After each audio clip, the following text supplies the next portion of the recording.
My dear friends, നമുക്ക് ചാമ്പയ്ക്ക പുളിശ്ശേരി വെക്കാം. എങ്ങനെയാണെന്നറിയണ്ടേ? ഞാൻ മുമ്പൊരു വീഡിയോ ഇട്ടേ, ഇപ്പോൾ എൻ്റെ കൂട്ടുകാർ പറഞ്ഞുകൊണ്ട് ഒന്നുകൂടെ ഇടുന്നതാണ്. ചാമ്പയ്ക്ക ആദ്യം പറിച്ചുകൊണ്ട് വന്ന് കഴുകി അരിഞ്ഞെടുത്തിട്ട് നമുക്ക് അടുപ്പിൽ വെച്ച് കൊടുക്കാം. അത് വെന്ത് വരുമ്പം കുറച്ച് ഉലുവാപ്പൊടി, കുറച്ച് മഞ്ഞൾപ്പൊടി,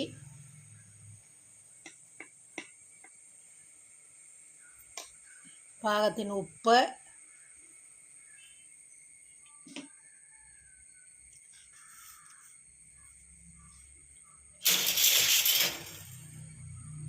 കുറച്ച് കരിവേപ്പില, എന്നിട്ട് നമുക്ക് തേങ്ങ, വെളുത്തുള്ളി, ജീരകം, പച്ചമുളക് എല്ലാം കൂടെ അരച്ചെടുക്കാം.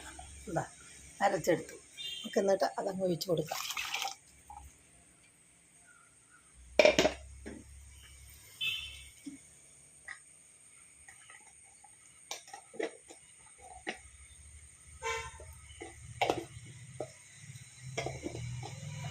ഒഴിച്ച് കൊടുത്ത ശേഷം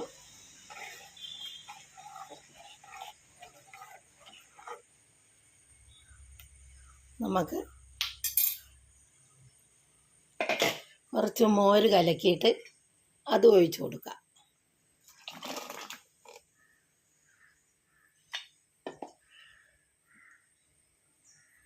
അപ്പോഴത്തേക്ക് എൻ്റെ ചാനലൊന്ന് ലൈക്ക് ചെയ്യുക, സബ്സ്ക്രൈബ് ചെയ്യുക, ഫോളോ ചെയ്യുക, കമൻറ്റ് ചെയ്യുക. ശോശാമ്മ കിച്ചൺ ചാമ്പയ്ക്ക പുളിശ്ശേരി വെക്കുന്നത്.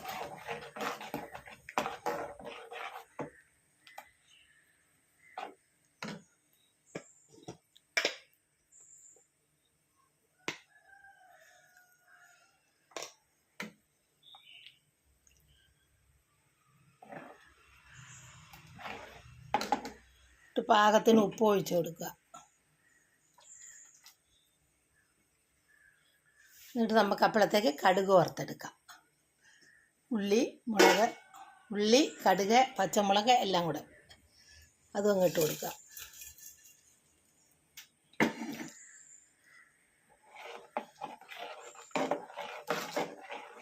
ചാമ്പയ്ക്ക പുളിശ്ശേരി റെഡി.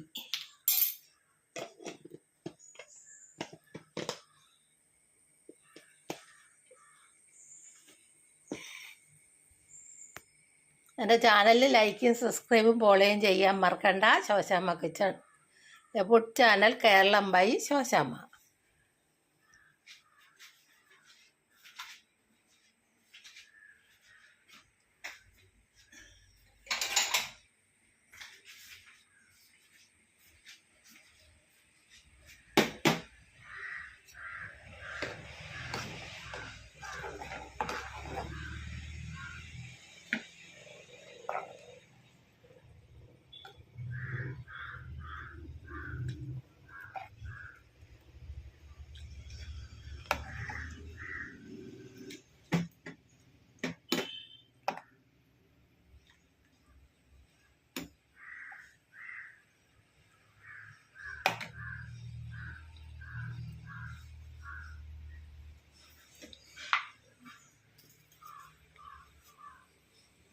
ചാമ്പയ്ക്ക പുളിശ്ശേരി ഉണ്ടോ?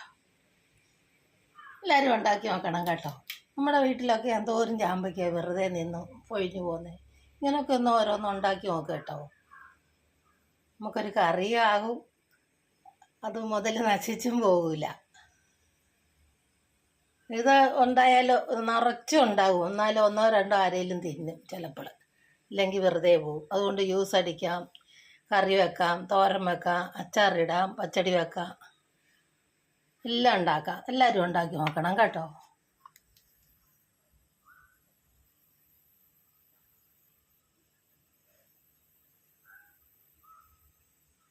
ചാമ്പയ്ക്ക പുളിശ്ശേരി.